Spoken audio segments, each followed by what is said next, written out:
ভাই, আমরা বাঙালি জাতিরা আসলে খুবই অবাগা বলা যায়। আমরা যাই হোক না কেন, আমরা ক্রিকেটকে সবাই মিলে সমর্থন করি, কিন্তু বারবার ধোঁকা খাই। 136 রান ছিল মাত্র টার্গেট। এই রানটা বাংলাদেশ করতে পারে নাই। এর চেয়ে আফসোসের বিষয় কি আরো কিছু হতে পারে? বাংলাদেশের মধ্যে সর্বোচ্চ বেস্ট টিমটা নিয়ে করা হয়েছে। এখন সবাই লেখালেখি করতেছে কি লিটন নাই, লিটন নাই, লিটন নাই। আরে গাদার বাচ্চারা, লিটন নাই তো কি হয়েছে? একজন কি খেলে? খেলা তো যে কোনো একটা টিমের মধ্যে 11 জন খেললেই তখন খেলাটা পরিপূর্ণ হয়। একজনের খেলায় কি সব ঠিক হয়ে যায় নাকি? লিটন নাই, লিটন নাই, লিটন নাই। ওখানে কোচিংয়েরও একটা বিরাট ভূমিকা ছিল, সেটা জাকের আলী অনিককে তারা দিয়ে দিয়েছে। সেখানে সোহানকে তারা ক্যাপ্টেন্সি দিতে পারত, কিন্তু যাকে ক্যাপ্টেন্সি দেখ না কেন, বোলিংটা কিন্তু খুবই ভালোই হয়েছিল। কিন্তু ব্যাটিংয়ের ক্ষেত্রে দেখে খেলাটাকে সর্বপ্রথমেই ইমনে নষ্ট করে দিয়েছিল। প্রথমেই ইমনে নষ্ট করে দিয়েছে। পাওয়ার প্লের মধ্যে দেখা গেছে 3 উইকেট পড়ে গেছে। আচ্ছা ভাই, পাওয়ার প্লেতে যদি 3 উইকেট পড়ে যায়, কোন খেলোয়াড় খেলতে পারবে বলেন তো? হ্যাঁ, খেলতে পারে।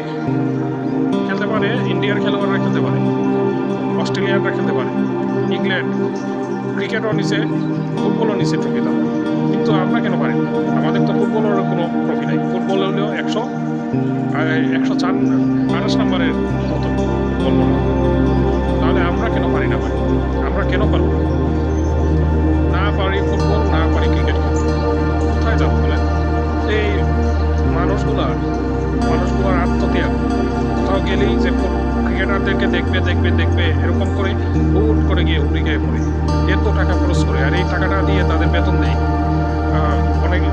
অনেকে বিভিন্নভাবে তাদেরকে সাপোর্ট করেন। আমার মনে হয় ভাই, এত সাপোর্ট তাদের না দেওয়াটাই ভালো। কেন বললাম কথাটা?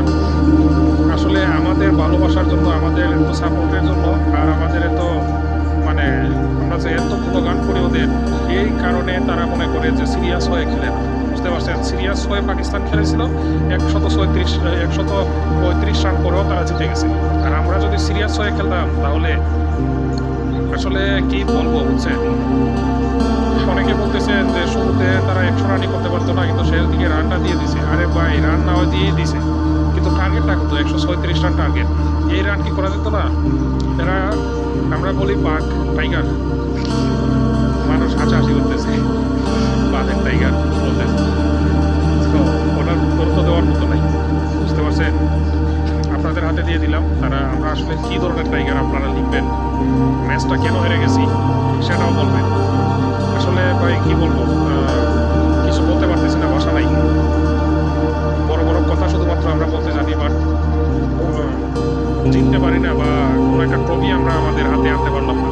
আমাদের খেলোয়াড়রা বাহিরের দেশে খেলতে পারে না, IPL-এ খেলতে পারে না। কি জন্য জানেন? আমাদের হাতে একটা ট্রফি নেই, এই কারণে। IPL-এ খেলার জন্য আমি বলি নাই, আমি বলছি যে আমাদের জাতিকে তো অন্তত একটা ট্রফি তো অন্তত উপহার দেওয়া তাদের উচিত ছিল। বিশ্বকাপ না হয় নাই দিল। বাংলাদেশ 140টা দেশে ক্রিকেট খেলে, তার মধ্যে বাংলাদেশ 9 নম্বরে। তাহলে বুঝতেই পারতেছেন বাংলাদেশ অনেক উপর রয়েছে। এই বাংলাদেশ যদি এশিয়া কাপের মধ্যে অন্তত একটা চ্যাম্পিয়ন্স ট্রফি যদি না উদ্ধার করতে পারে, তাহলে কি লাভ ভাই? 9 নম্বর ভাই, কি লাভটা কি? 8 নম্বরে যারা পাকিস্তান, তারাও তো ভাই ট্রফি নিয়েছে 2বার। 7 নম্বরে যারা, তারাও তো ট্রফি নেয়। 6 নম্বরে যারা, তারাও ট্রফি পায়। 5 নম্বরে যারা, আফগানিস্তান, তারাও তো পায় নাই, বাট সবাই পাইছে। 1, 2, 3, 4 সবাই পাইছে। আফগানিস্তান শুধু পায় নাই। আফগানিস্তান পাবে কিভাবে? তারা তো ধরেন নতুন এসেছে, এই কারণে পায় নাই। যাক, কথা বাড়াতে চাই না। আমরা বীরের জাতি বলে আর কখনো কোনোদিন এই ধরনের একটা কথা বলবো না। যদি বলি তাহলে আমাদের নিজেদেরই লজ্জা। টাইগার বলে যদি আমরা নিজেরা বড় বড় ডাক ছাড়ি, তাহলে আমাদের নিজেদেরই লজ্জা। তাই ইউটিউবে এসে টাইগার্স করবেন না। ভালো থাকবেন।